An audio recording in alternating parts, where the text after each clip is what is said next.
საღამო მშვიდობისა კულტურის სფეროში არსებული სიახლეებით ეთერშია გადაცემა აქტუალური თემა კულტურა. თქვენ უყურებთ Star Vizias და უსმენთ რადიო Star FM-ს. მე მაია ღუღუნიშვილი ვარ. ოპერისა და ბალეტის თეატრში ხმაური გრძელდება. ბოლო რამდენიმე თვეა საოპერო დასის წევრების უმრავლესობა სამხატვრო ხელმძღვანელისგან თანამდებობის დატოვებას ითხოვენ. დასმა, რომელმაც 2014 წელს საკუთარი სურვილით აირჩია სამხატვრო ხელმძღვანელი, დავით კინწურაშვილს ცოტა ხნის წინ უნდობლობა გამოუცხადა და თანამდებობის დატოვების მოთხოვნით უკიდურეს ზომებსაც მიმართა. მე შემიძლია ვთქვა, რომ ვიყავი ერთ-ერთი ის ადამიანი, ვინც ამ ადამიანის მოყვანაში, დავით კინწურაშვილის მოყვანაში ლომის წვლილი გაიღო. ის გამოვიდა თავისი პროგრამით და მოგვეწონა მისი პროგრამა, მისი დამოკიდებულება, მისი მიმართულებები და როგორც კი დადგა ეს ყველა მიმართულება, მთელი პროგრამა, საპნის ბუშტივით დაიფუშა და გაქრა. მას პრობლემა ჰქონდა სოლისტებთან, პრობლემა ჰქონდა ორკესტრთან, პრობლემა შეექმნა ბოლოს გუნდთან და ეს ყველაფერი მოკლედ ერთად შენივდა და 2 წელის მერე მოხდა ასეთი რაც მოხდა თქვენ გაიგეთ და საერთო კრება სასწრაფო 2 საათზე ითქვა კრება და 20 საათზე უკვე დასის დიდი ნაწილი მოვიდა და დააფიქსირა რომ მათ არ უნდა დავით კინწურაშვილი. ამ ადამიანმა ვერ შექმნა რეპერტუარი, ამ ადამიანმა ვერ შექმნა გარემო სამუშაო, მithumეს ასეთი ლამაზი თეატრი გაიხსნა, ხო? ვერ შექმნა სამუშაო გარემო ისეთი, რომ დასაქმებული იყოს მომღერლები და რა ვიცი, კომფორტი ვერ შექმნა. შექმნა თავარი რამე, იურიდიული კანტორა და ხალხის ერთმანეთში დაპირისპირება. საოპერო დასის მხრიდან საპროტესტო განწყობა იმდენად გამწვავდა, რომ რამდენიმე მსახიობი შეუძლოდ გახდა და თეატრიდან მათი გადაყვანა რეანიმობილით გახდა საჭირო. არსებულ ვითარებისას დავით კინწურაშვილმა პირდაპირ პასუხის გაცემას თავი აარიდა. ის მაშინ გამოჩნდა, როცა სეზონის დახურვა საოპერო დასის პროტესტის გამო ჩაიშალა. ოპერის თეატრის სამხატვრო ხელმძღვანელმა განცხადება მხოლოდ სეზონის დახურვასთან დაკავშირებით გააკეთა.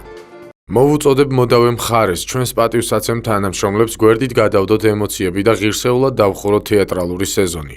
სამწუხაროა, რომ გენერალური რეპეტიციის დაწყებამდე თეატრის გუნდის რამდენიმე მსახიობის ჯანმრთელობის მდგომარეობა გაუარესდა. მინდა მათ მალე გამოჯანმრთელება ვუსურვო. მიმაჩნია სტრესის მიუხედავად გუნდიც და მთელი დასიც ღირსეულად შეძლებს სეზონის დახურვას. ოპერის თეატრს და პირადად მე გვაქვს მაღალი პასუხისმგებლობა მაყურებლისა და სახელმწიფოს წინაშე. სამხატვრო ხელმძღვანელის ამ მიმართვას თავისთავად ცხადია რეაგირება არ მოჰყოლია. დასი თეატრში შესვლას მანამ არ გეგმავს, სანამ დავით კინწურაშვილი თანამდებობას არ დატოვებს. ამიტომ საქართველოს კულტურისა და ძეგლთა დაცვის სამინისტროს განცხადებით მიმართა თბილისის ზაქარია ფალიაშვილის ოპერისა და ბალეტის თეატრის საოპერო დასის ნაწილმა. თეატრის სამხატვრო ხელმძღვანელის დავით კინწურაშვილის თანამდებობიდან გადადგომასთან დაკავშირებით. სამინისტროს ხელმძღვანელობა არაერთხელ შეხვდა საოპერო ხელოვნების მოღვაწეებს და მოისმინა მათი მოსაზრებები. სამინისტრო წესის შესაბამისად შეისწავლის განცხადებაში მოყვანილ საკითხებს და საბოლოო გადაწყვეტილებას ამცნობს ფართო საზოგადოებას. კულტურის სამინისტრომ საზოგადოებას მხოლოდ ეს ინფორმაცია მიაწოდა. გადაწყვეტილების მიღებამდე კომენტარისგან თავი შეიკავა. დუმილს აგრძელებს ოპერის თეატრის ამჟამინდელი სამხატვრო ხელმძღვანელიც. საოპერო დასი კი იმედს იტოვებს, რომ ორივე მხარე ღირსეულ გადაწყვეტილებას მიიღებს. მინდა რომ დაფიქრდეს სამინისტრო, მალე არ მიიღოს გადაწყვეტილება, სწრაფად არ მიიღოს გადაწყვეტილება, ასე ვთქვათ, ახალი კანდიდატურის შერჩევაზე, დაფიქრდეს, ვინ გამოადგება თეატრს, ვინ გააკეთებს ოპერის თეატრში საქმეს, აი ესეთი ადამიანი მოიყოლოს. მე ძალიან ვთხოვდი, იმიტომ რომ ამ თეატრს შეუძლია ძალიან მაღალი დონის სპექტაკლები გაუშვას. ოპერაში არსებულ მოვლენებთან დაკავშირებით საკუთარი აზრის გამოთქმა ვთხოვეთ მსოფლიოში აღიარებულ ქართველ სოპრანოს თამარ ივერს. მასთან ჩაწერილ ინტერვიუს კი სულ ცოტა ხანში შემოგთავაზებთ. ბათუმში ყველაზე მასშტაბური შავი ზღვის რიგით მე-10 ჯაზ ფესტივალი მიმდინარეობს. ფესტივალი 15 ივლისს 27 გრემის მფლობელის მე-20 საუკუნის ერთ-ერთი ყველაზე მნიშვნელოვანი და გავლენიანი ჯაზის მუსიკოსის Quincy Jones-ის პროექტით Quincy Jones and the Global გუმბო All Stars-ით გაიხსნა. 16 ივლისს ჯაზ ფესტივალის ფარგლებში გაიმართა ფილმის Miles Ahead-ის პრემიერა და Miles Electric Band-ის კონცერტი. ჯაზ ფესტივალი 24 ივლისს დაიხურება. საიუბილეო რიგით მე-10 ფესტივალში ტრადიციულად მსოფლიოში ცნობილი შემსრულებლები მონაწილეობენ. კონცერტები 10 დღის განმავლობაში ყოველ საღამოს ბათუმის ჩოგბურთის კლუბში და ქალაქის სხვადასხვა ლოკაციაზე ჩატარდება. 2016 წლის ჯაზ ფესტივალის მონაწილე მუსიკოსები კი არიან Quincy Jones and the Global გუმბო All Stars-ი, ჯეიმი გულიუმი, მეისი გრეი, ჯგუფი პროდიჯი, Miles Electric Band-ი, ნიკ ვესტი და ქრის ბრაუნი. ფესტივალის ფარგლებში ასევე გაიმართება ქართველი მუსიკოსების კონცერტები. ფოთი კი რიგით მეორე რეგიონული თეატრების საერთაშორისო ფესტივალს მასპინძლობს პროექტის ჩეკინ ჯორჯიას ფარგლებში 17-დან 27 ივლისის ჩათვლით ფოთის სახელმწიფო დრამატულ თეატრში რეგიონული თეატრების საერთაშორისო ფესტივალი გაიმართება. წელს ფესტივალში მონაწილეობენ როგორც ქართული სახელმწიფო რეგიონული თეატრები, ასევე უცხოური დასები თეატრების საერთაშორისო ფესტივალის ფარგლებში. მონაწილე უცხოური სტუმრებისთვის დაგეგმილია ასევე სხვადასხვა ტიპის ღონისძიება, მათ შორის კონცერტები და ექსკურსიები რეგიონების ღირსშესანიშნავ ადგილებში. ფესტივალი გასულ წელს დაფუძნდა და მისი მასპინძელი ყოველწლიურად ფოთი იქნება. ერთად გადავარჩინოთ ერთ-ერთი საუკეთესო ქართული ხმა. ქართველი შემსრულებლები ზვიად ბერიაშვილის ჯამრთელობის დასაბრუნებლად კიდევ ერთხელ ერთიანდებიან. ანსამბლების ერისიონის და იმერის წევრს, ასევე ანსამბლების ქალდიას და მოძახილის ხელმძღვანელს ზვიად ბერიაშვილს ცოტა ხნის წინ მძიმე სენის დიაგნოზი დაუსვეს. მომღერლის სამკურნალოდ საკმაოდ სოლიდური თანხაა საჭირო. ქართველი შემსრულებლები თანხის შესაგროვებლად საქველმოქმედო კონცერტების გამართვას გეგმავენ. ჩვენ ვეხმარებით ზვიად ბერიაშვილს. დღეს ზვიადის ჩვენი გვერდში დგომა ჭირდება. ზვიად ბერიაშვილი ჩვენთვის არის გამორჩეული მომღერალი და გამორჩეული მუსიკოსი. გულწრფელად ვიტყვი გადაჭარბების გარეშე, არა იმიტომ რომ დღეს ზვიადზე ვსაუბრობთ. ალბათ მისი მუსიკალური აზროვნება შეშურდებოდა ყველა დიდ მუსიკოსს, მათ შორის ყველა იმ ადამიანს, ვინც სხვადასხვა ანსამბლებში მღერის თუ ხელმძღვანელობს. მეც შურით უყურებ, კეთილი შურით მის საქმიანობას, გულწრფელად ვიტყვი, იმიტომ რომ ეს არის ადამიანი, რომელიც არის მუსიკალური ალბათ არ ითქმება, ზე მუსიკალური და ძალიან ნიჭიერი სხვადასხვა მიმართულებით მუსიკაში. ზვიადი არაჩვეულებრივი პედაგოგია ბავშვებისთვისაც. ბევრი ანსამბლის ხელმძღვანელია და ძალიან წარმატებული ადამიანია თავის ცხოვრებაში. ამიტომ ჩვენ ძალიან გვინდა რომ დავეხმაროთ, ძალიან ვცდილობთ რომ შევასრულოთ ჩატარდეს ღონისძიება რუსთაველის თეატრში ან სხვა რომელიმე დარბაზში. გვაქვს განაცხადი, რომელიც გვინდა შევიტანოთ თბილისის მერიაში და ველოდებით პასუხს აიმისოთ, რომ იქნებ ჩატარდეს საქველმოქმედო კონცერტი. ჩვენი ანსამბლის ხელმძღვანელს ზვიად ბერიაშვილს აღმოაჩნდა კანის სიმსივნე მელანომა. იგი იმყოფებოდა გამოკვლევების ჩასატარებლად ისრაელში. ამჟამად უკვე ველოდებით ჩვენ პასუხებს, რის შემდეგაც უკვე დაიწყებს შესაბამის კურნალობას. ჩვენ გეგმავთ, ძალიან ბევრი თანხა არის საჭირო იმისთვის, რომ იმ კურნალოს დავგეგმავთ საქველმოქმედო კონცერტს, როგორც თბილისში, ასევე რეგიონებში. გახსნილი არის ასევე მაგთის და ბილაინის აბონენტებისთვის ნომრები, ზარისხირებული ერთი ლარი და ასევე გახსნილი არის საბანკო ანგარიში, მათ შორის ერთ-ერთი არის საერთაშორისო. და ყველას მოუწოდებ და ვთხოვთ, რომ დაგვეხმარონ და გადავარჩინოთ ზვიად ბერიაშვილის სიცოცხლე.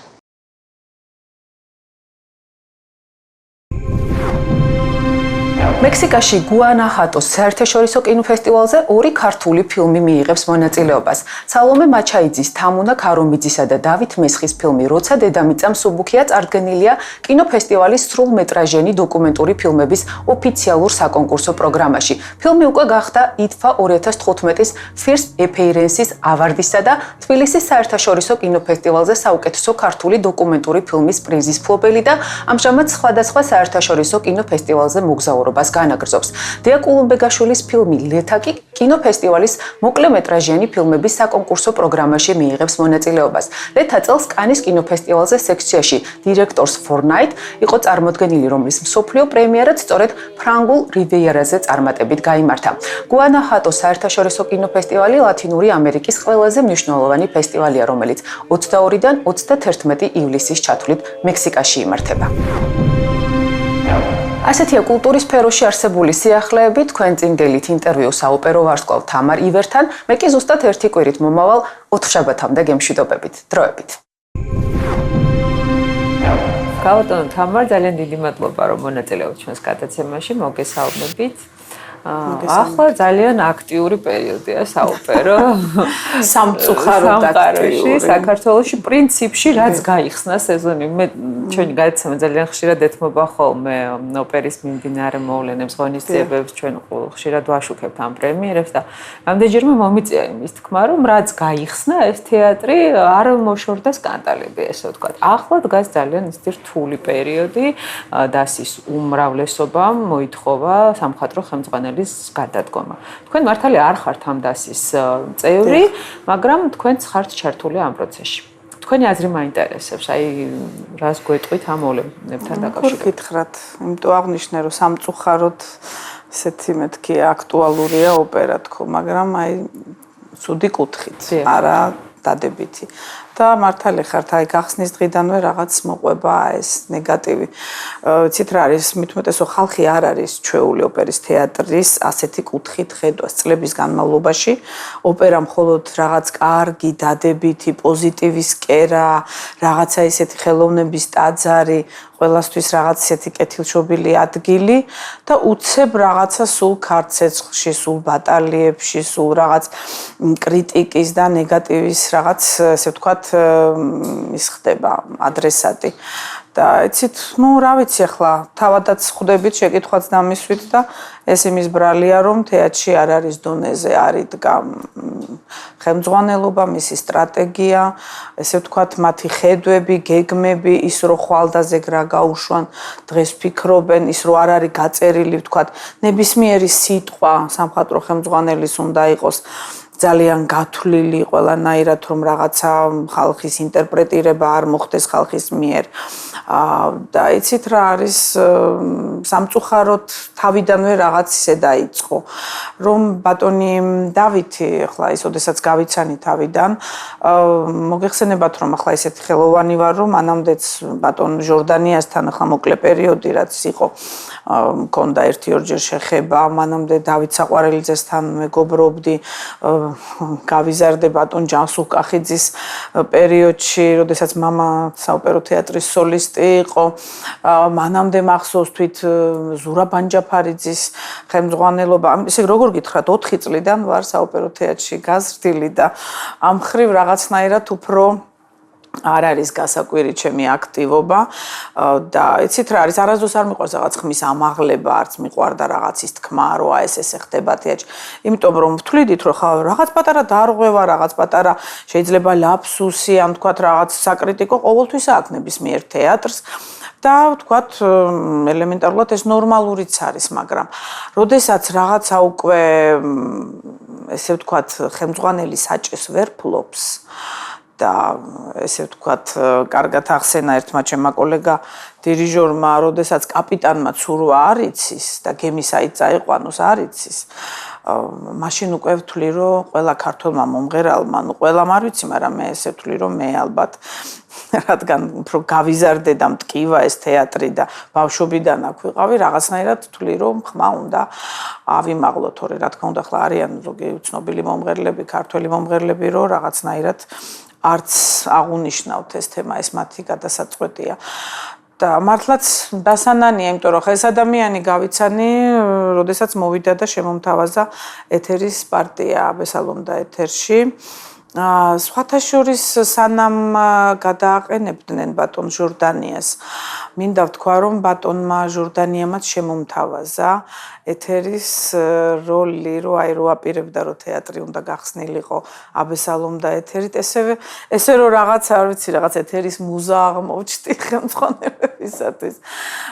და შემდგომ მოხდა ის რაღაც, ანუ თეატრი დაიღალა ამ გადაყენებებით, მაგრამ სამწუხაროდ აი ეს არასწორმა პოლიტიკამ, ალბათ ისიც სადღაც შეცდომა იყო, რომ დასი ირჩევს ხელმძღვანელს, იმიტომ რომ დასი ყოველთვის რაღაცნაირად იხლიჩება 2 ნაწილად, 3 ნაწილად, შეიძლება გუნდს 1 კანდიდატი უნდოდეს, ბალეტს მეორე აწყობდეს, სოლისტების მესამე უნდოდეთ და ასე შემდეგ და ყოველთვის რაღაც ხდებოდა ხოლმე ისე, რომ ეს ვერ ვიტყვი ხა მთავრობიდან, მაგრამ ნუ მთავრობასთან შეთანხმებით კულტურის სამინისტრო ღირსეულ კანდიდატს და ცნობილ ადამიანს ნიშნავდა. და ვთვლი, რომ არასოდეს კითხვის ნიშანი არ ყოფილა, რატომ ნიშნავთ ზურა ბანჯაფარიძეს, ან რატომ დანიშნეთ ჯანსუღ კახიძე და ნუ ესე მოდიოდა. და აი ბოლო პერიოდში ძალიან აირია ეს სიტუაცია და მინდა გითხრათ, რომ აი ესე შემომთავაზა ბატონმა დავითმა ეთერის როლი და ვიცოდი, რომ ეს ადამიანი არავისთვის ცნობილი პიროვნება არ იყო, რაღაც აი ესე მიუნხენიდან, აი ნუ ახალგაზრდა ბიჭია, რაღაც მენეჯმენტი აქვს დამთავრებული. გაგაწყვეტინებთ, თქვენ არაერთ ცნობილ სცენაზე გიმოღვაწიათ უცხოეთში, ევროპის მასშტაბით და მასაც გერმანიაში აქვს განათლებაც მიღებული, იქ მუშაობდა, ხო არ გადაიკვეთა სადმე თქვენი გზები? არა, ეს სხვათა შორის, ოდესაც მითხრეს, რომ ეს ადამიანი რაღაცნაირად უნდა იყოს ხელმძღვანელი და რაღაც, ვთქვათ, კითხეს კიდეც ხომ არ იცი ვინ არის. რა ვიცი, მე პირადად არ ვიცნობდი და რაც ნახე ინტერნეტში გავიკითხე, არსად მასზე არანაირი ინფორმაცია არ იყო, რომ თქვა სადმე რამე უდირიჟორია, რამე გაუკეთებია. როგორც გავიგეთ, რაღაც გარკვეული სასწავლებლები თუ რა ვიცი, დაუმთავრებია მიუნხენში და რაღაც პატარა ლოტბარი ყოფილა ეკლესიის გუნდის გოგონათა, რაღაცა ესეთი ინფორმაცია იყო. საქართველოში მისი ესე ვთქვათ მოღვაწეობა, რამდენადაც ვიცი, იყო რომ რაღაც ვიდეოკასეტები ჩამოქონდა და რაღაც მუსიკალური მასალა დირიჟორებისათვის, მეგობრებისთვის, ბატონი ზაზასთვის და ასე შემდგომ. აი დანარჩენი არაფერი. მაშინ ასეთი გამოცდილების ადამიანი უკაცრავად კიდევ ჩაგერთვებით და უცბად გათქმევინებ თქვენ სათმელს. რატომ აირჩია? ხო ეს ხო დასის რჩეული სამხატვრო ხელმძღვანელი ალბათ ამასაც. აი რაღაცა ესე მოხდა რომ დას არ უნდოდა ესე ვთქვათ ის კანდიდატები ვინც იყვნენ, კი შეიძლება ცნობილები, შეიძლება ბევრად დამსახურებულები და ძალიანაც დამსახურებულები იყვნენ ეგ სხვა კანდიდატები. მაგრამ ყოველთვის რაღაც უცხოხილი ტკბილია და იცით იქ იცოდნენ რომ ვთქვათ ერთი მუსიკოსი ვინც კენჭს იყრიდა, ცოტა უხეში ენა ქონდა და რაღაც პირში ეუბნებოდათ მათ სათქმელს. მეორესგან ვთქვათ რაღაც არ ქონდათ რაღაც კარგი შთაბეჭდილება რომ რაღაც ეტყობა სულ რაღაც ოპოზიციაში იყო თეატრ და რაღაც ეს ადამიანი რაღაც გამოჩნდა ნეიტრალური ძალა, რომელიც არანაირად არავინ არ იცოდა, არ იცნობდა, არც რაღაც გასვრილი იყო ვინმესთან კონფლიქტში, არც რაღაც აი ესე ძალად წარმოისახა. და თქვენს რომ იცი ჯერ არ უდირიჟორებია ოპერა, ჯერ არცად არაფერი უდირიჟორებია, ჯერ არავინ არ იცობს, მაგრამ რაღაც კარგი სკოლა აქვს დამთავრებული და რაღაც მენეჯმენტის სკოლა და იცის როგორ წარმართოს თეატრის მენეჯერი და საკმარისია ეს ცნობილი სახელები და ეს ქარიზმატული ლიდერები ოპერას ჭირდება ახლა თუნდაც უცნობი ადამიანი, მაგრამ ისეთი რომ ფუტკარივით იმუშაოს და მენეჯმენტი. აი ესე რაღაცნაირად სხვათა შორის ჩართული იყო ამაში ვთქვათ ჩემი კოლეგები, ეს არ იყო მთელი დასის ესე ვთქვათ სურვილი და არჩეული. გარკვეული წრე იყო ადამიანების, მე მათ არ ვამტყუნებ, იმიტომ რომ შემდგომ რომ დაველაპარაკე მე ამ ადამიანებს. ანუ სანამ ავირჩევდი თომას ხელმძღვანელად, ძალიან ლმობიერი, ძალიან ისე თავმდაბალი, ძალიან რაღაც ისეთი ადამიანი ჩანდაო და თან რამდენადაც ვიცი იურისტებმა შეუქმნეს რაღაც ძალიან კაი პროგრამა, რაც უნდა ვთქვათ განეხორციელებინა თეატრში და თვლიდნენ და დღესაც თვლიან რომ ის პროგრამა იყო მართლაც დახვეწილი, საუკეთესო, უბრალოდ ეს აღმოჩნდა რაღაც საპნის ბუშტი. და ეს ადამიანებიც ესე ვთქვათ აღმოჩნდნენ რაღაცნაირად გაწბილებულები, იმიტომ რომ რა დღესაც ეს ადამიანი დაინიშნა, არავის არ ვამტყუნებ, ისინი ჩემი საყვარელი კოლეგები არიან, თავად რამდენადაც ვიცი ქალბატონი ნინოც იყო ჩართული ანანიაშვილიც და მასაც ჯეროდა რომ ეს ადამიანი ვთქვათ რაღაც ამ იდეებს განახორციელებდა. და აი ამათი აგიტაციით, რომ აი ამ ადამიანს კაი ხედვები აქვს და რაღაც ესეთი მორჩილი და ესეთი თავმდაბალი პიროვნება, აი ამ აგიტაციით დასმა მიცა ხმა აბსოლუტურად მაისთვის უცნობ ადამიანს. სრულიად უცნობს, აი ეს რეკლამის გზით. და შემდგომ როგორც ვიცი, ანუ დაინიშნა თუ არა მეორე მესამე დღიდან უკვე აღარც ამ ადამიანების ყურმილს პასუხობდა ვინც ის ესე ვთქვათ აგიტაციით აირჩია, მოიყვანა. ყველანაირად პირველ რიგში ამ ადამიანების იგნორირება დაიწყო, იმიტომ რომ თავად იცოდა თუ როგორ მოვიდა და იცოდა რომ ამ ადამიანებმა იცოდნენ მისი ესე ვთქვათ რაღაც ნამდვილი სახე კი არა. ის რომ ვთქვათ ეს პროგრამა როგორი შექმნილი იყო, იმიტომ რომ ეს პროგრამა პრაქტიკულად შეუქმნეს ამ ადამიანებმა. პრაქტიკულად არაფერი არ შესრულდა, რაც შეპირდა. ნუ იქ პირველ რიგში ეს ფანტასტიკური თემა იყო, რომ კომბინატი უნდა შექმნილიყო, თეატრს დაენგრა ძველი კომბინატი, იმიტომ რომ პრაქტიკულად კომბინატია ყველაფერი თეატრისთვის, ისე არის თეატრი, უბრალოდ საკონცერტო დარბაზი, ოპერის თეატრი. თუ არა აქვს აი ეს უზარმაზარი შენობა, სადაც იკერება ყველაფერი, სადაც არის ატელიე, ფეხსაცმელები, პარიკები, მთელი ეს ქარხანასავით არის, ეს არის უზარმაზარი სახელოსნოების კრებული. ყველაფერი საპნის ბუშტივით გასკდა და მხოლოდ მივიღეთ რა რომ ესე იგი ნუ ჯერ გახსნამდე იმდენად შეხება არ მქონია როდესაც მოვიდა და გამომეცნო და რაღაცა გავიმსჯვალე სიმპათიით რომ ადამიანი მოდის ეთერის როლს გთავაზობს შემდგომ მახსოვს ძალიან მალე დავეკონტაქტე და უთხარი რომ ჩემი ფონდის კონცერტს ვაპირებ და სურდა რომ ეს ადამიანი რაღაცა აპრობირება გამეკეთებინა მისი ვთქვათ კონცერტში რომ რაღაც ჩემთან ედირიჟორა და ნუ რა ვიცი აი იქიდანვე შევატყვე რომ ძალიან ღელავდა სურათში როგორ გამოვიდო და ნუ იქ პროფილიდან იქ რაღაც განათება რაღაც ისეთ რაღაცებს აქცევდა ყურადღებას დირიჟორი კაცი რაც ხა მე ზაზა აზმაიფარაშვილისგან გოგი ჭიჭინაძისგან ბატონ ვახტანგ მაჭავარიძისგან რომ ვერც წარმომიდგენია თავარია შენი დირიჟორობა და ვთქვათ როგორ წაიყვან კონცერტს და როგორი დირიჟორები რაღაც ვიგრძენი რომ ცოტა უცხო სამყაროში მოხვდა გაიხსნა თუ არა თეატრი ნუ ჯერ ხო ეს ბილეთების სკანდალი ეს იყო ავიცი ჩემთვის ძალიან ისეთი არადემოკრატიული ნაბიჯი ну ჯერ ესერთი თავად უნდა იყოს იმდენად დიპლომატი ადამიანი რომ ყოველთვის უნდა აკონტროლოს თავისი გამონათქვამები ტელევიზიით იმიტომ რომ შეიძლება უცბად რაღაც ისეთი თქვა რომ ახლა როდესაც განაცხადა რომ მოვა გახსნაზე ყველა ეს ადამიანი ვინც ღირსია ეს იყო ძალიან ისეთი განაცხადი ну მესმის შეიძლება მან იგულისხმარო ვთქვათ მთელი ელიტა და ვისაც ხელოვნებაში რაღაც ქვაქვაზე დაუდია მაგრამ ეს რაღაცა ისეთ ინტერპრეტაციით არ უნდა თქვა რომ დანარჩენმა მოსახლეობამ თავი უღირსად ჩათვალოს და მე ის ფაქტი კიდე რომ ბილეთები პრაქტიკულად გახსნაზე არ გაიყიდა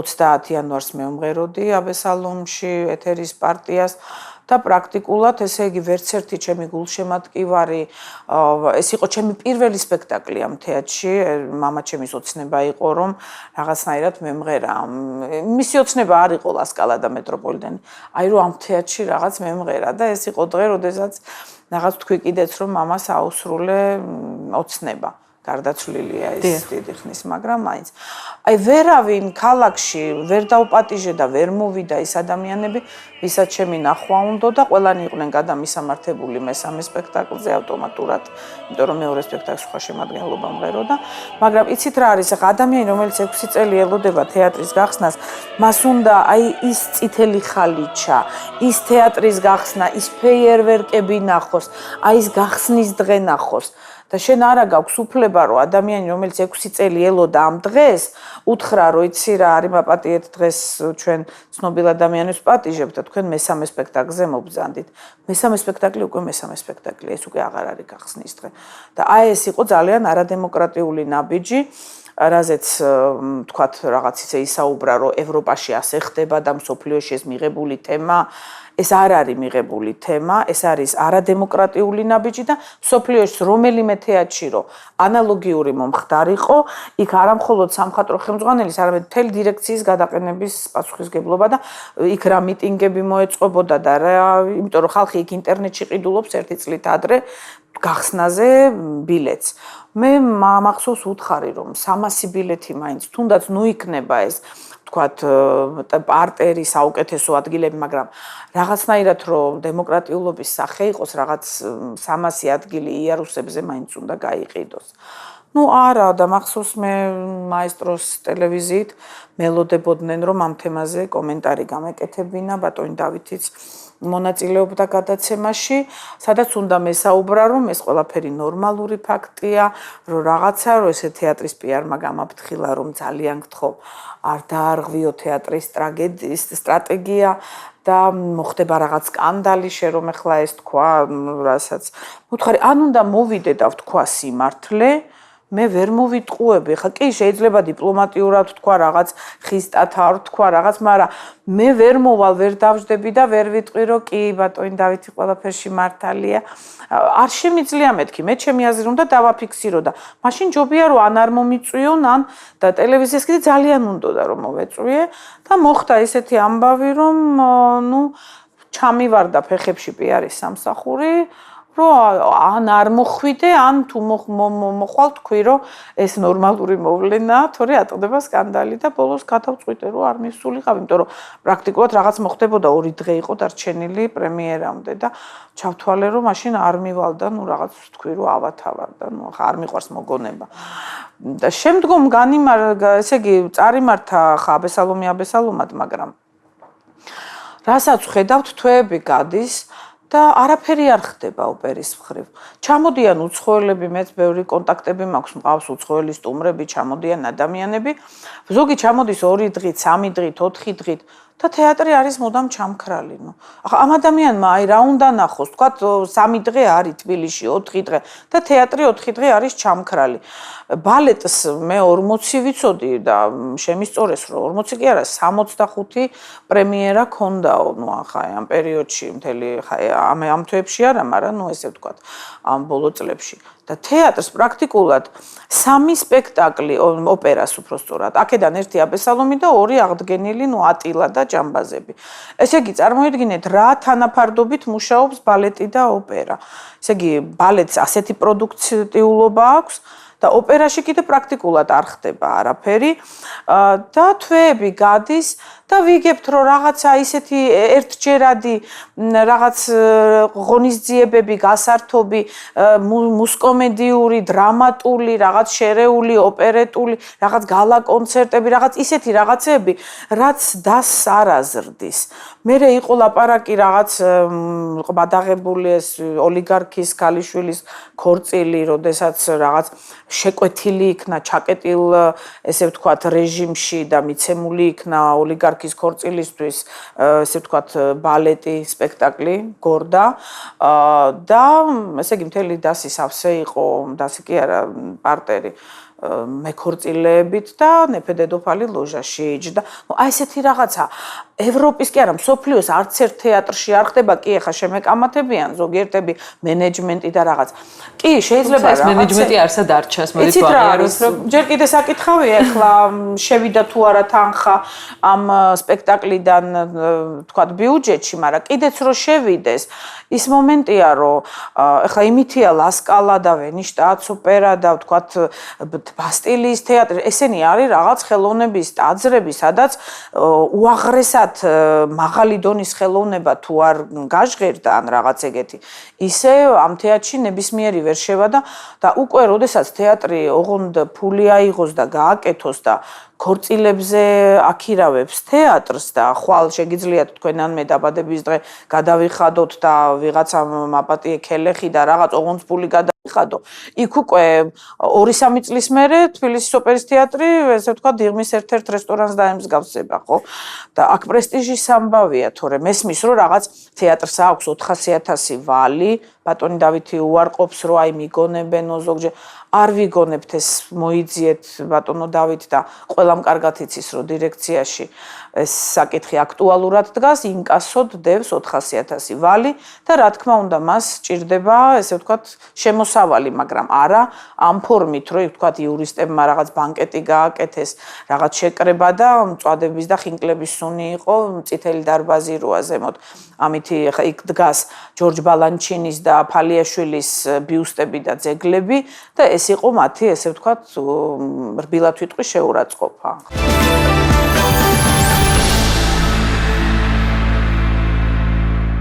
ქალბატონ თამარ, მე მესმის რომ თქვენი ემოცია და ბევრი გაქვთ ალბათ ამ თემასთან დაკავშირებით სასაუბრო. ახლა წუთი-წუთზე ველოდებით ჩვენ ყველა კულტურის სამინისტროს გადაწყვეტილებას, ალბათ ჩვენი გადაცემა როცა ეთერში გავა, უკვე მიღებული იქნება გადაწყვეტილება და მე იმედი მაქვს რომ ეს დასის სასარგებლოთაც. თქვენ რას გეგმავთ ოპერის თეატრთან მიმართებაში, თბილისის ოპერის თეატრთან მიმართებაში? თანამშრომლობა, აი ახსენეთ რომ ის იყო თქვენი პირველი სპექტაკლი, მე გიხილეთ ამ ამპლუაში და ბრწყინვალებს ზანდებოდით. სანამ გადავიდოდეთ თქვენს ძირითად თეატრებზე, სადაც თქვენ მოღვაწეობთ, მე მაინტერესებს საქართველოსთან თქვენი. და აი ამას ვამბობ, რომ აი ახლა რასაც ამბობთ, რომ დღეს თუ ხვალ რაღაც კულტურის სამინისტრო გადაწყვიტავს, აი ყველაფერმა ამან მიიყვანა დასი აი ამ კონდენციამდე გავაგრძელებ იმ ამბავს რომ პრაქტიკულად თვეები გადის და თეატრში რეპერტუარი არ არის თეატრში სპექტაკლები არ იდგმება დასი არის უფუნქციოდ ესე ვთქვათ დაბლაგდნენ მომღერლები 38 სოლისტიდან სადღაცა 7-8 კაცი მაქსიმუმი 10 თუ საქმდება, ისიც დანარჩენები ბოდიშს მოვიხდი ჩემ კოლეგებთან პენსიასავით იღებენ ხელფასსგან, იმიტომ რომ თქვა ვერ მღერიან ან არ უნდათ. იმიტომ რომ ელემენტარულად, როდესაც რაღაც თვეში ერთხელ ორჯერ არის ერთ და იგივე სპექტაკლი, ელემენტარულად ეს დასი არის მოლოდინის რეჟიმში ეს დანარჩენი სოლისტები.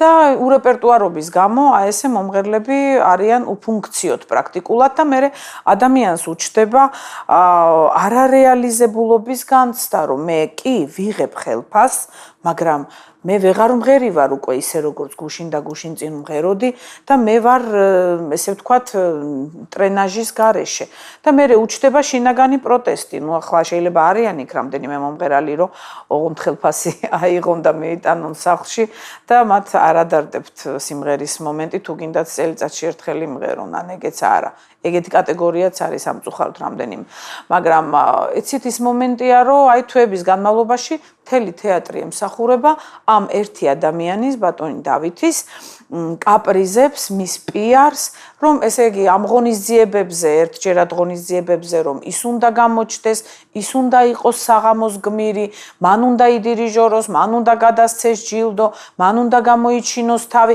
აი ყველაფერი ემსახურება მთელი თეატრი ამ ერთი ადამიანის კაპრიზს რომელსაც გრძნობ რომ ვერ ზიდავს ამ 10 და 20 ნომრით დიდ ტვირთს და ეს თეატრი უბრალოდ ჭირდება და სული კბილით უჭირავს რაღაც კიდე 2 წელიწადი რომ რაღაც ეს იყოს ეს თეატრი მისი ტრამპლინი მომავალი ევროპული კარიერისა რომ რადგან ის ვერასაქმებს თავის თავს ევროპაში და მსოფლიოში რაღაცნაირად აქ დაისაქმოს მაქსიმალურად თავი რომ რაღაც ბექგრაუნდი და ის შეიძინოს წონა რომ აი ამდენი გაუკეთებია თბილისის თეატრში და მახსოვს ახლა მეც და ფონდის ხელმძღვანელი ვარ მე მაქვს დაცული საზოგადოება საქველმოქმედო ფონდი და ასევე ბევრ ადამიანს ცნობილ პიროვნებას ვინც შესულა მასთან რაღაც კაი პროექტი წარუდგენია და მეც ასევე რაღაც წარმიდგენია რომ რაღაც ცნობილი მომღერლების ჩამოყვანა რაღაც სპექტაკლი რაღაც ყოველთვის რაღაც წელავს უარს გეუბნება რისთვის რომ მას არ სთავაზობ დირიჟორობას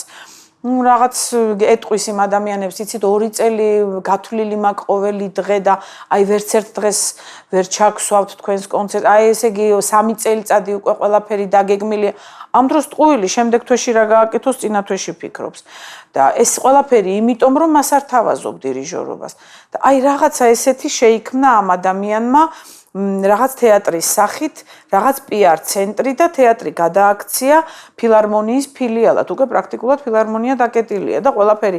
ეხლა ამის არის იუმორინაც ჩატარდეს ხვალდაზე. ახლა ესე ვთქვათ. კი, პატივცემი იუმორინას, მაგრამ ეს საოპერო ფორმატი არ არის. ისევ მე ჩემ კითხვის გაგრძელებას მომყვები თქვენი დამოკიდებულება საქართველოსთან არა, იცით რა არის? აი ამ თქვენ აქტიურად იღებთ მონაწილეობას ამიტომ საუბრობ რომ მართლა ძალიან დიდი დამოკიდებულება მაქვს და მაგეთყვით ახლა რაღაც ბოლო წლებია 3-4 წელი რაც უფრო მეტად იმიტომ რომ ოდესაც ახალგაზრდა ხარ და რაღაცა უფრო ძალიან გადამღლელ რეჟიმში ხარ მაშინ უფრო რაღაც ვერ ახერხებ რომ რაღაც შენ ქვეყანაში იყო ხშირად ან ჩაუღრმავდე და აი რაც ოჯახი შევქმენი და ჩემ მეუღლე ქართველია და ნუ კი ხა მართალია იტალიაში გავიცანი და ასე ვთქვათ ნახევრად იტალიაშიც ცხოვრობდა დედამისთან ერთად მაინც ჩემი მეუღლე ძალიან უყვარს საქართველო და ჩემი ბავშვები საქართველოში ჩამოვიყვანე და მინდა რომ მათ რაღაც ქართული სული ქონდეთ იცოდნენ რა არის ხაჭაპური, ჩურჩხელა, ჩოხა, ეს ჩვენი ხალხური სიმღერა, ეს ჩვენი ტრადიციები, აი ძალიან მინდა რომ რაღაც ესე გაიზარდონ. არ მიყვარს რომ რაღაც ქართველი იზრდება ბავშვი, რაღაც გადაინგლისელებული და ნუ რაღაც დედიკო და მამიკო ეუბნებიან რომ აი შვილო ეს არის ჩურჩხელა, აი შვილო ეს და რაღაცა იმ ბავშვის მენტალიტეტი უკვე არის ევროპული და ნუ რაღაც ის არ არის უკვე ქართველი და ამ ჩურჩხელას რაღაც სუვენირივით დაკიდებს.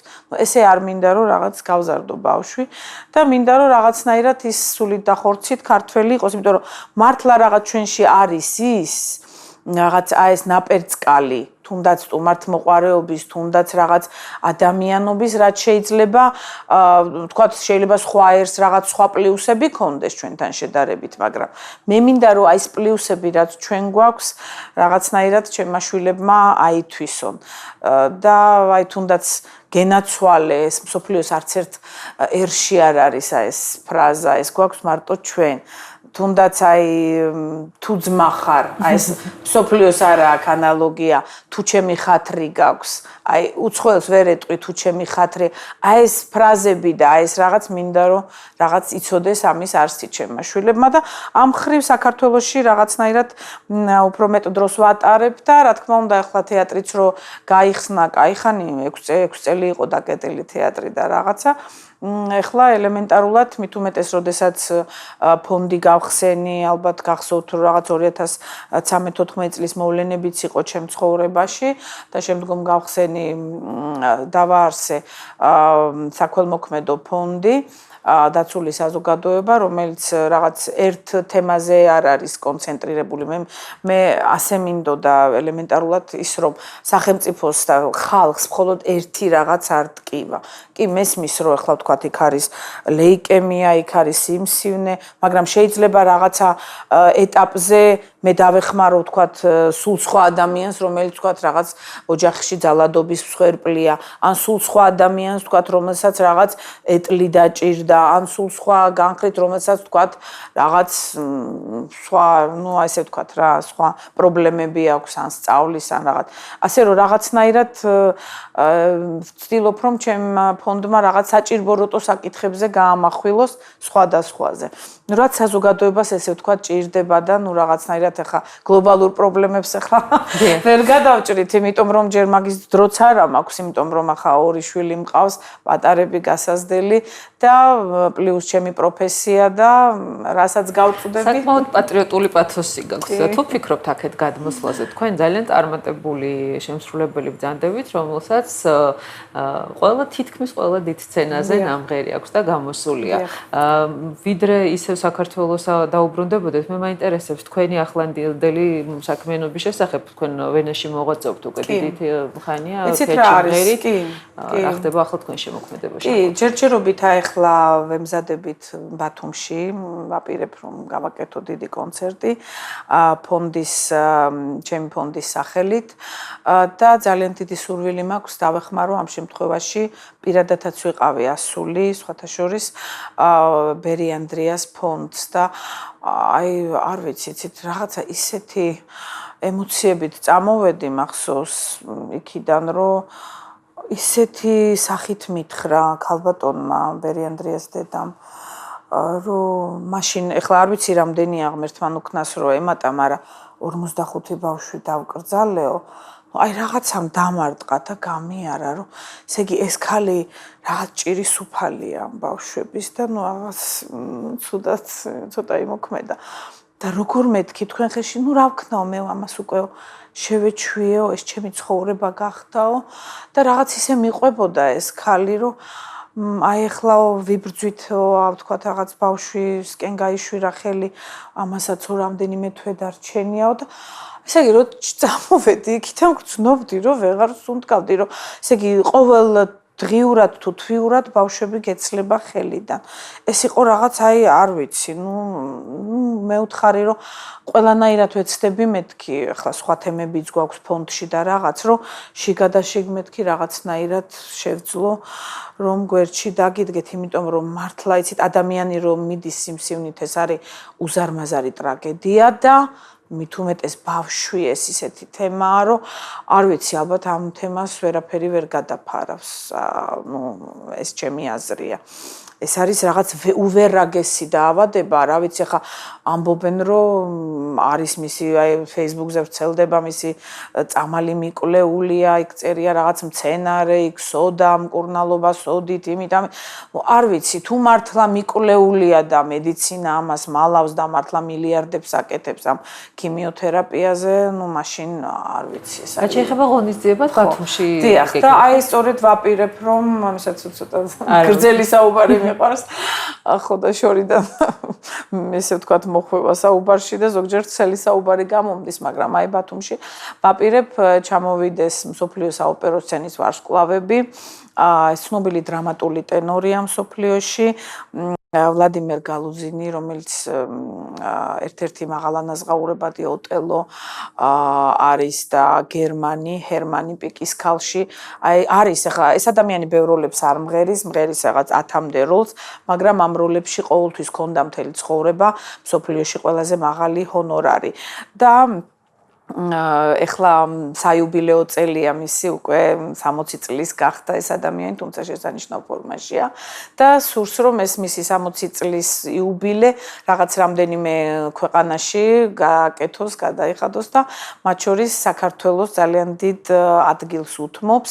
ჩვენ გვექნება აგვისტოში ეს გალა კონცერტი, ის ჩამოვა სოპრანო ნატალია ტიმჩენკოსთან ერთად, შესანიშნავი სოპრანოა და ასევე შესანიშნავი ბარიტონი, რომელიც ამჟამად ვიცი რომ პარიზში მღეროდა ჩვენ გია გაგნიძესთან ერთად ამონასროს აიდაში, ვიტალი ბილი, ეს არის ცნობილი ოდესელი ბარიტონი. აი ეს სამი მომღერალი, მათ შეუერთდებით ჩვენ, მე და კიდევ საუბარია ერთ ქართველ მომღერალზე, თუ დაგვთანხმდა წინასწარ არ ვიტყვი. ანუ სადღაც ესე 5 მომღერალი გავმართავთ აი ამ გალა კონცერტს. სავარაუდოდ ეს იქნება 20 აგვისტოს, მაგრამ სავარაუდოდ ეს იქნება პიაცაზე, ღია ცის ქვეშ. ნუ არ ვიცით ახლა წვიმის ფაქტორებიც არის, მაგრამ გვინდა რომ გაამართლებს ამინდი ამ დღეს. შემდგომ მაქვს ისევ საქართველოში საქართველოსთან დაკავშირებულ გეგმებს რაც შეეხება ნოემბერში გაიმართება ჩვენი თეატრის საიუბილეო 165 წლისთავი და საზეიმო კვირეული იქნება ძალიან დიდი. აქ ჩემი მოწვევით ჩამოდის ბატონი იოან ჰოლენდერი, ვენის შტატის ოპერის ლეგენდარული დირექტორი. ეს არის ადამიანი, რომელსაც მსოფლიოში, რა ვიცი, პლასიდო დომინგო მსოფლიოს თეატრების დირექტორთა დირექტორს ეძახდა. ეს არის ალბათ ერთადერთი ადამიანი მსოფლიოში, ვინც 20 წლის მანძილზე იყო ოპერის თეატრის დირექტორი, მართლაც ლეგენდარული ადამიანი და უგავლენიანესი პიროვნება. ის რომ თეატრში რაღაცას იტყვის ნებისმიერში კონსულტაცია, ის ამ თეატრისთვის რაღაც ფასდაუდებელი მწონის არის. აი ერთი რო თქვას მეტროპოლიტენ ოპერაში რომ აბესალომ და ეთერი უნდა დაიდგას და მაგარი ოპერა ხვალ ესე ვთქვათ ნიუ-იორკი ამაზე წავა. და ძალიან მიხარია რომ ეს ადამიანი დავით ახმეთ, ეს ადამიანი ჩამოვა, რადგან მას აქვს ავსტრიაში ძალიან საინტერესო გადაცემა კულტურ mit Holländer. ოღონდ კულტურგანა როგორც იწერება კულტურ. კულტურ, ანუ ესე იგი ტური. ესე იგი კულტურული ტური ჰოლენდერთან ერთად. ხო და ეს კულტურ mit Holländer და ჩამოდის რათა თბილისის ოპერაზე გააკეთოს დიდი ვრცელი სიუჟეტი, რომელიც შემდგომ ამ მისი გადაცემით გავა მთელი ევროპის, გერმანია, შვეიცარია, ავსტრია და ეს ბელგია, ну, სადაც გერმანულენოვანი ქვეყნებია, ესე ვთქვათ, ბელგიაში საუბრობენ გერმანულად, აი ესეთ ქვეყნებში და ძალიან მიხარია, რომ ესე ვთქვათ, ეს ადამიანი ჩამოდის და მიიღო ეს მიწვევა, ის ჩამოვა 8 კაციანი ჯგუფით და აი სწორედ ამ კვირეულში ვიმღერებ, კვლავ იქნება აბესალომ და ეთერით გახსნა და ბატონი ჰოლენდერი დაესწრება, გადაიღებს ამ ოპერას. შემდგომ იგეგმება 2 დღის შემდგომ ძალიან დიდი, ესე ვთქვათ, გალა კონცერტი, სადაც ასევე დაესწრება ეს ადამიანი და ალბათ კიდევ სხვა ბევრი სტუმარი უცხოეთიდან ჩამოსული და ეს იქნება რაღაც საზეიმო მერე ბალეტი გორდა და ანუ ამ გალა კონცერტშიც უმღერი, აბესალომ და ეთერის პარტიას ვღერი და შემდგომ ერთი კვირის მერე მექნება ლეონ კავალოს ჯამბაზები, სადაც ვიმღერებ ნედას პარტიას და სავარაუდოდ კანიოს როლზე მოვიწვევ კვლავ ვლადიმერ გალუზინს, რადგან მისი კანიო ძალიან ცნობილია ევროპაში და რა ვიცი სურვილი გამოთქვა რომ ეხლა ბათუმში იმღერის, მაგრამ შემდგომ ნოემბერში რო თბილისშიც იმღეროს და სურს რომ ესევე ტონიოს და სილვიოს როლებზეც იყვნენ ცნობილი ვარსკვლავები მოწვეული, ჯერ მოლაპარაკების პროცესში ვართ და ალბათ მე ვიმღერებ ნედას როლს, ეს ძალიან ისეთი პროექტები მაქვს. ძალიან ცოტა დრო გრჩება ინტერვიუსთვის განსაზღვრული, ამიტომ მე მინდა რომ მოკლედ გითხრათ თქვენს ავსტრიულ გეგმებზეც რა ხდება ავსტრიაშიც მაქვს დაგეგმილი ძალიან მნიშვნელოვანი გამოსვლა, კონცერტი, ესევე გერმანიაშიც, მაგრამ იცით მე ჩემ თავს პირობა მივეცი 2014 წელს, რაც შემემთხვა ეს რაღაც ძალიან უსიამოვნო თემა. მთელი 2015 წელი თითქმის ახლა ვერ ვიტყვი რომ ჩამივარდა და რაღაც, მაგრამ სადაც წავედი საოპერო თეატრში და სადაც გამოვაცხადე წინასწარ ტელევიზიით რომ აქ მღერი და ინტერნეტში დაიდო რომ თამარ ივერი ამ ყველგან ირეკებოდა, ნუ მაპატიეთ ორგანიზაციიდან, LGBT ორგანიზაციებიდან და ესეთი რაღაც იმიდან და ნუ კვლავ გრძელდებოდა, ნუ არ ქონდა საზღვარი.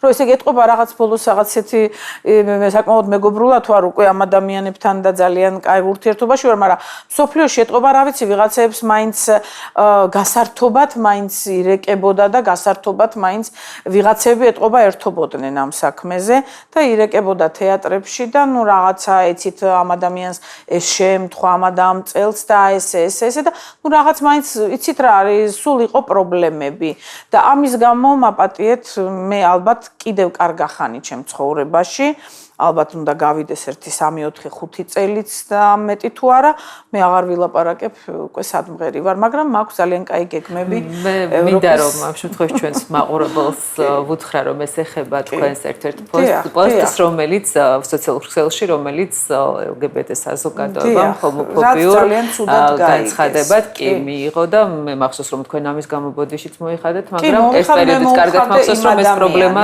კი ძალიან გაუგებრობაში მოყვა ეს იყო ეს პოსტი იყო გარკვეულად ჩემს მხრიდან და ესე ვთქვათ ჩემი მეუღლის აზრი ეს იყო გეი აღლუმის წინააღმდეგ ნუ თვლიდით რომ საქართველოში რაღაც იმ პერიოდშიც ნაადრევი იყო და ხალხი არ იყო მზად როდესაც მოხდა და რაღაცნაირად ეს იყო გალაშქრება თვითონ ამ აღლუმის წინააღმდეგ და არა ადამიანების წინააღმდეგ სამწუხაროდ ძალიან ცუდად მიეწოდათ მათ ესე ვთქვათ ინტერპრეტაცია რომ რაღაც მე ამ ადამიანებს ფეკალური მასები უწოდე ეს იყო რაღაც სრული აბსურდი მე უბრალოდ რაღაცა თვითონ ღონისძიებაზე ვთქვით რომ ევროპიდან რაღაც ფეკალური მასები არ უნდა კი ახლა ბოდიშს ვიხდი ეს იყო ძალიან ცუდი გამოთქმა ეს ჩემს რეპერტუარში ესეთი გამოთქმები არ არის მაგრამ ეს იყო ნათქვამი როგორც ასეთი ღონისძიებაზე და არამც ადამიანებს დასრულდა ეს ყველაფერი და თქვენ შემოქმედებითი ცხოვრებაზე აღარ ბოდიში მოუხადე იმ ადამიანებს ვინც თავის თავზე მიიღო ეს საშინელი სიტყვა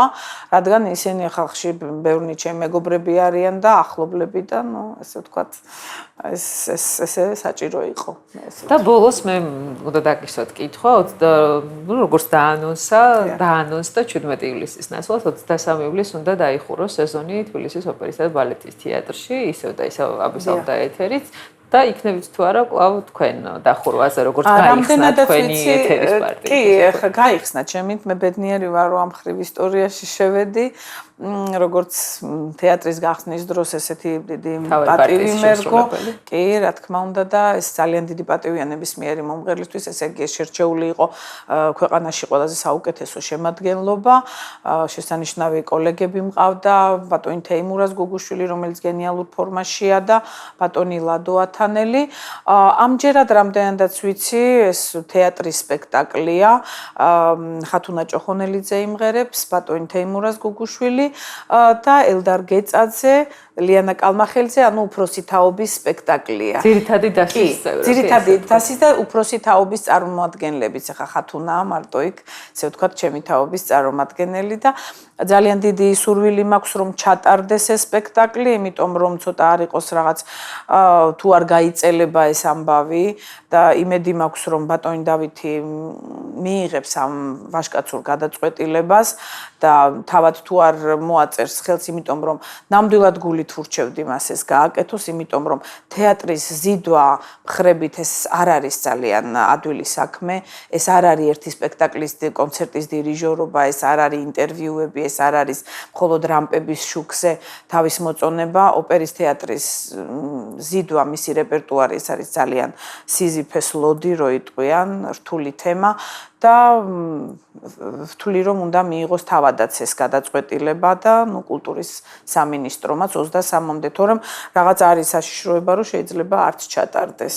მე იმედი მაქვს, რომ ჩატარდება, ღირსეულად დაიხურება წელს თეატრის, ოპერის და ბალეტის თეატრის სეზონი. და იმედი მაქვს, რომ თეატრი ღირსეულად გაიხსნება. ღირსეული ხელმძღვანელი ეყოლება და რა ვიცი, ესე ვთქვათ, თეატრის აღმავლობის ხანა დაიწყება სექტემბრიდან და რა ვიცი, რასაც უყურებ, არიან კანდიდატები. აღმავლობის ხანა მე მგონია, რომ აუცილებლად დაიწყება და იმედს ვიტოვებ, რომ თქვენც აუცილებლად ხშირად კითხულობთ ამ სცენას.